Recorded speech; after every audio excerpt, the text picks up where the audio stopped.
So back to the hotel it is. Back to room 206.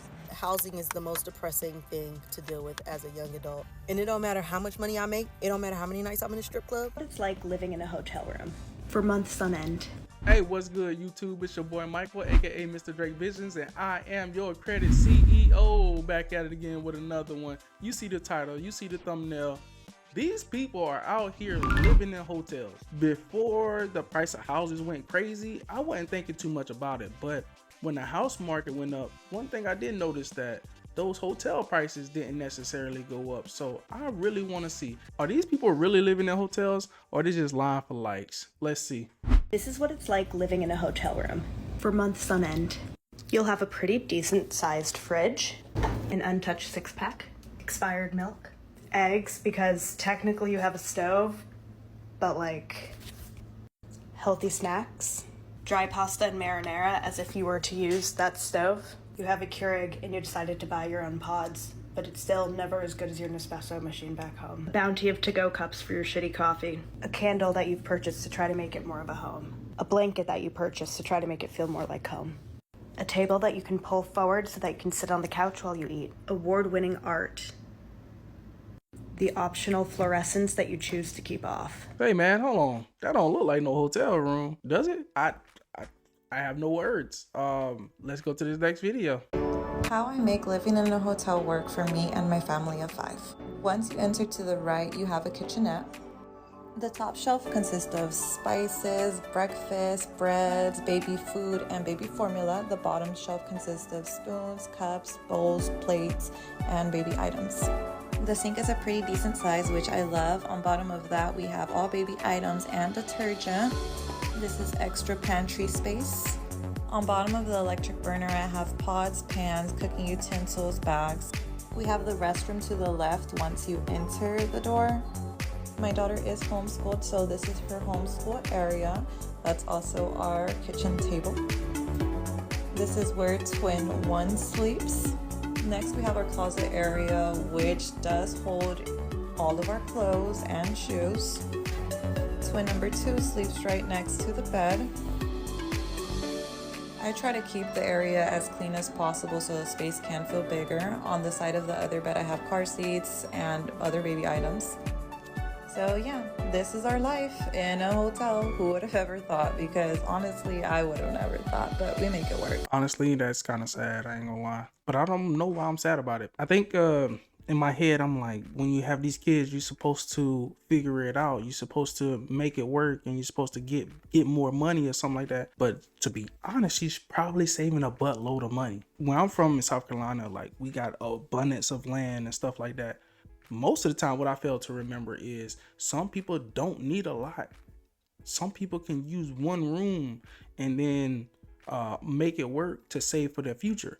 I seen some men's shoes. So this person right here probably don't need to live in a hotel, but they just doing it because it makes sense to them. You understand what I'm saying? The daughter's homeschooled. If the dad is bringing in a bunch of money, but they're paying less than $1,000 a month to live in that situation, as long as it's not damaging or hurting the kids, I honestly don't see nothing wrong with it. I can remember when I was a kid, me, my mom, my dad, and choice family members, we all lived in the same area. My house caught on fire when I was a kid and we had to stay without grandma for an extended period of time. It was a bunch of people in the house.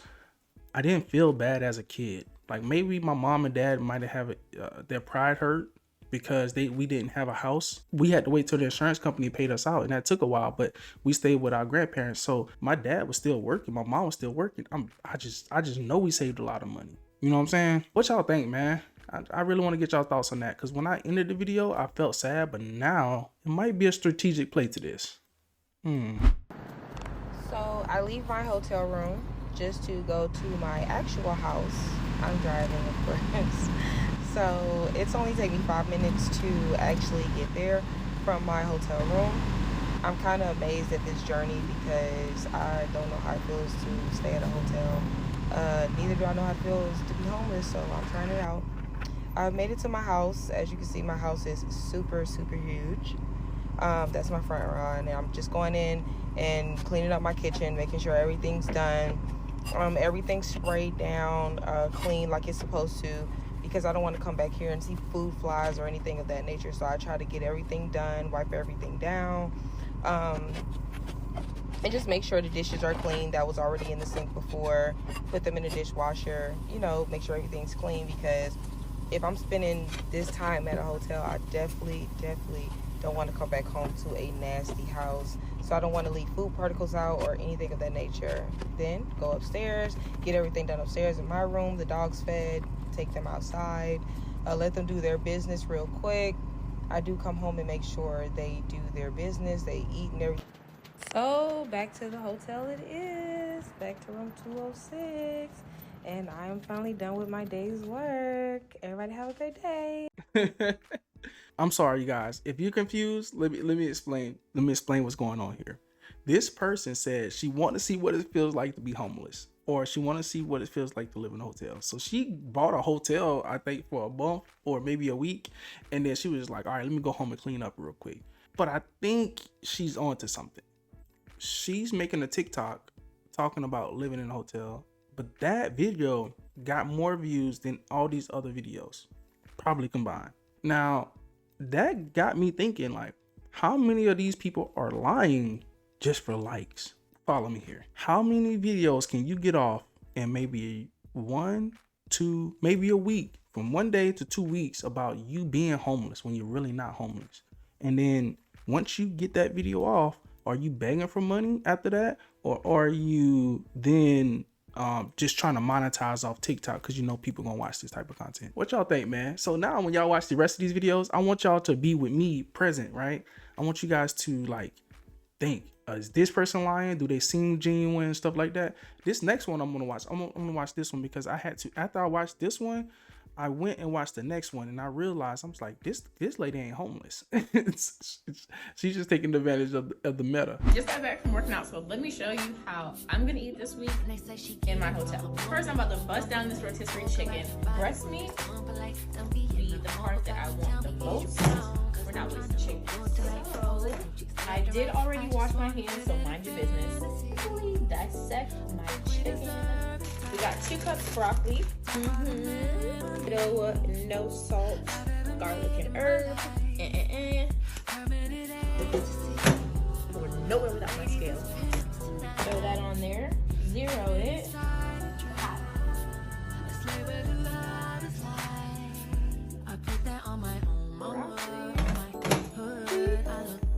And we're not having rice, no potatoes. GQ Smokehouse sugar-free barbecue sauce. 200 milligrams of sodium per 2 tablespoons, as well as 2 grams of carbs. Oh, Mwah. No excuses. Big screen. All right, y'all. Look, that girl wasn't homeless. She was saying how to cook when you are in a hotel, and I'm sorry about the audio, you might not be able to hear it.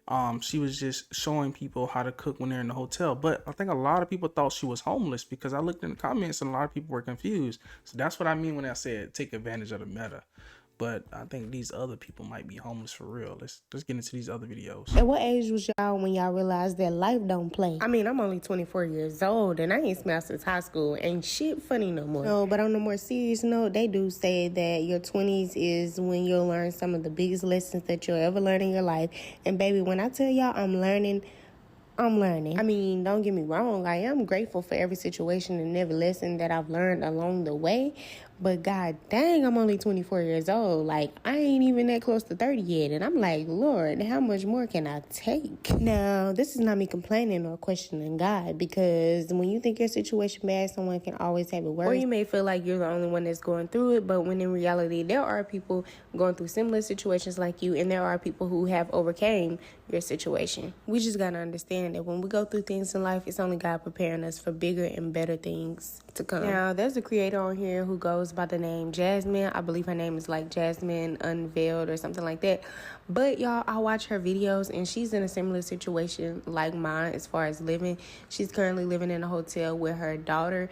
And y'all, when I tell y'all I love her videos, like, they are thriving and they are living life like with no complaints, like getting through it. So when I watch her videos, I'm like, if they can get through it, I can get through it too. I don't even know her personally, but that just shows me that I'm not alone in this situation. Posting on here has been challenging for me because I'm a private person and I always have fear of being judged. But baby, when I tell y'all that God don't play about me, and instead of him sending y'all to judge me, he actually sent y'all to encourage me and pray with me. I am so grateful. Even though I be crying every night, I'm still grateful, y'all. But yeah, this was just a quick little night reset that actually turned into a vent session. Now I'm about to unwind and then get in the bed with my boys. Bye, y'all. I think I'm back sad again. Hear me out. She's crying herself to sleep, she said. And the other lady didn't say nothing about crying. They looked kind of happy. She was homeschooling the kids and stuff like that. But those situations to me look night and day. Like they look so different, even though it's probably in the same context. I didn't see a father. I didn't see no shoes or nothing like that. And I seen somebody who is encouraged by somebody else that's on TikTok that's living in the same situation. Although this lady says she's grateful or whatever and God don't play about her, I think some self-accountability got to come in somewhere. But I don't know, man. Like in the comments, am I being hypocritical right now? I don't know, because this one to me felt different. Let me know if y'all think it felt different. Let's dialogue down in the chat. I don't give a if I complain a lot. This is literally my platform. With that being said, I literally don't want to be here. Life is not fun. I'm not having fun at all. And I decided to lay down like a hot and ready Little Caesars pizza and have 2 kids. So I literally can't do nothing to myself. I have kids. With that being said, housing is the most depressing thing to deal with as a young adult. And if one more of my white friends that I grew up with asks me why my parents can't co-sign, I'm going to slap the shit out of you. We live 2 different lives. My parents cannot co-sign on a loan for a penny. With that being said, all the affordable apartments are fucking waitlisted and all the unaffordable apartments are move-in ready. Of course, y'all have 147 units ready because y'all are $1,800 for a 2 fucking bedroom. Nobody's moving into that shit. Hold on. I see a face tattoo. I see finger tattoos and stuff. And although this person has their family members, they can't go back and live with their family members.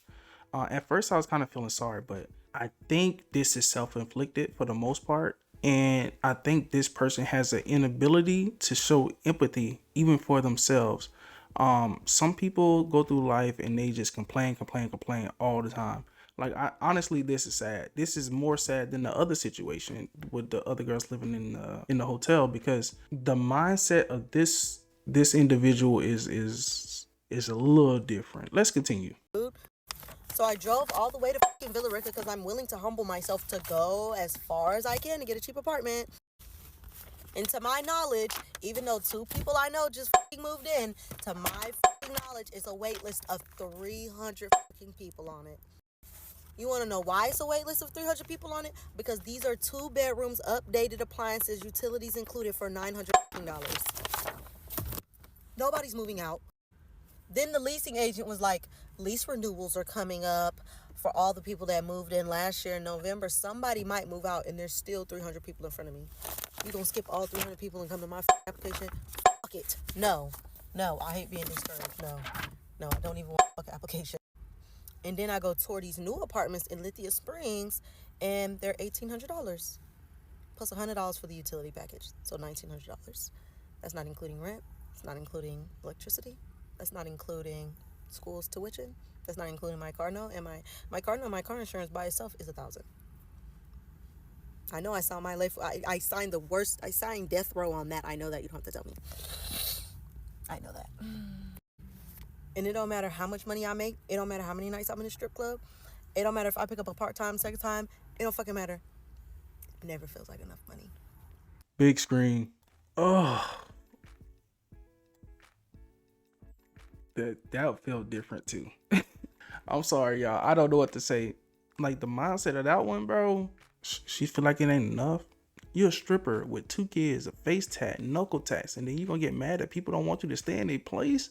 When somebody goes to fill out an application, they ask you where you work, and if she put down that she's a stripper, you think they want a stripper living in the apartment complex with the rest of these people that might be trying to do better also? But you know, they probably got regular jobs and stuff like that, but you a stripper and then you got 2 kids and then you got an attitude like that. I don't know if you get to discriminate, and I don't know if you can discriminate, but man, I'd be like, hey, look, we ain't got no availability. Hey, look, put your name on the wait list. We might hit you up. I don't know, man. What y'all think in the chat? Should they give her a chance? I don't know what I'd do in that situation. So I wanted to go live, but I'm not a live girl, and I'm not on here to like make money and stuff. I'm only here to share my story. So, is this about to become one of those things like woke became, where white people just take this saying and run with it, and so it no longer has any type of meaning at all again? Because I'm sick of seeing white people say the math ain't math, and when I wish I could just get out of my pockets. I know I brought this up. I know that I'm the one that brought up my nomad life, but that's all I wanted to do. I just wanted to tell my story. Once again, my budget every month is $1,500. I do not have rent. I live in hotels with an S, because multiple hotels, because I like to move around. My mental health likes a change of scenery every few days. I created a life that is flexible. It gives me freedom to come and go as I please, to travel, to visit my family more, to help with my grandson. I've done the rent thing. So when you all say the math ain't math, and let's play with that for a minute. A lot of you have let me know that I said I wanted to stay, like, I try to find hotels that are around $120 a month. I mean, a night. When I say around, that means around. It may go to 105. It may go to 135. Every now and then there's a 150 in there. But when I say I like to stay around something, that means around. It's not concrete. When I say my budget is 1,500, yeah, that's my living budget. My living budget is $1,500 a month, and I make that happen. My rent used to be $2,400. When you put in rent and then you put in all the utilities, I was well over $3,000 a month paying to live. I was traveling a lot. I was visiting my family a lot. I was working a lot. Therefore, my apartment was sitting empty. Now, I just pay for when I'm sleeping. Makes sense to me. I'm still able to do all the things that I was already doing, except because I was paying already $3,000 for my rent and my utilities and all of that, I've now set a budget to live. So when I'm sleeping, my budget is $1,500. So what happens with the rest of that money? Let's just say my rent was $2,400. Forget the utilities and all of that. But if I'm spending $1,500 to live in hotels, my living expenses to live in hotels, $1,500, and the $2,400 that I was paying on my rent, that's what, $900 that I'm not spending to live? So that's $900 that I could put back into my banking account, or I can use that money to travel somewhere else. I can use that money to support my family. I can use that money to help my son and my grandson and his wife and all of that. So my living budget is $1,500. I live in hotels because I found that it made more sense for me to only pay for when I'm sleeping. And now I can travel more and do more things. It works for me. But since I made that post, there have been so many people that have chimed in and said that they pretty much do the same thing, except they actually stay for a month at a time, or months at a time, and it works for them. They really do have budgets of $1,500 or $2,000, and it works for them. All utilities, breakfast, you got business centers, you can print out things, you've got breakfast, you've got cable, you've got Wi-Fi. It works for so many people. So for all of you saying the math ain't mathin', and you're counting my pennies and counting my pockets, it doesn't work for you. It's not meant for you. You know, the freedom and flexibility I have to just go and move around is that whenever I'm not staying somewhere, I can go somewhere else. I can try this new place. I heard that the Sheraton or the Hilton or whatever has really nice beds. And guess what? I can go try them out. I can go try them out and decide if I want to vacation somewhere and stay in an AC or a Sheraton or a Hilton in whatever country I decide I want to go to, because I've already tested them out as part of my living expenses. So if it doesn't fit you, it's not for you. It's for me. That's my nomadic life. And I'm having a blast living it. So thanks for coming to my TED Talk. Big screen. I don't think people are judging you for your life, because what I'm hearing is you live in a life where you don't have any attachments as far as where you live and where you're sleeping. That's not for everybody, and I get it. That's why some people live in the RV park. Now, when I was in the Navy, some people would get paid $2,500 a month, and they had like a cheap RV, or they had something where it was like a truck with a thing attached, a tent attached. Some people can live that life, especially my boy from Michigan. What the people are trying to figure out is, if you said around this price, 30 days in a month, how are you living for 1,500? I hope you understand what people are saying. They're not judging your life. They're just trying to figure out, how does the math work? Now, instead of being condescending, you could have said, oh, well, yeah, sometimes I stay at a hotel where it's only $50 a night, or sometimes I stay with my son, sometimes I stay with this person, whatever, and then sometimes I stay at the hotel. That would have sufficed. But now you think people are judging your life, when there's plenty of people who live in hotels, there are plenty of people who camp out, there's plenty of people who do stuff like that. As you can see from these videos that we watched so far, some people hate living that type of life and some people love living that type of life. So with that being said, man, thank y'all for joining, man. Thank y'all for watching this video all the way through. YouTube going to suggest that you watch this next video, and it's going to suggest that you subscribe to the channel. So what I want to do is I want to thank you guys for watching the video, and I'll see you on the next one. Credit CEO, we out of here. Peace.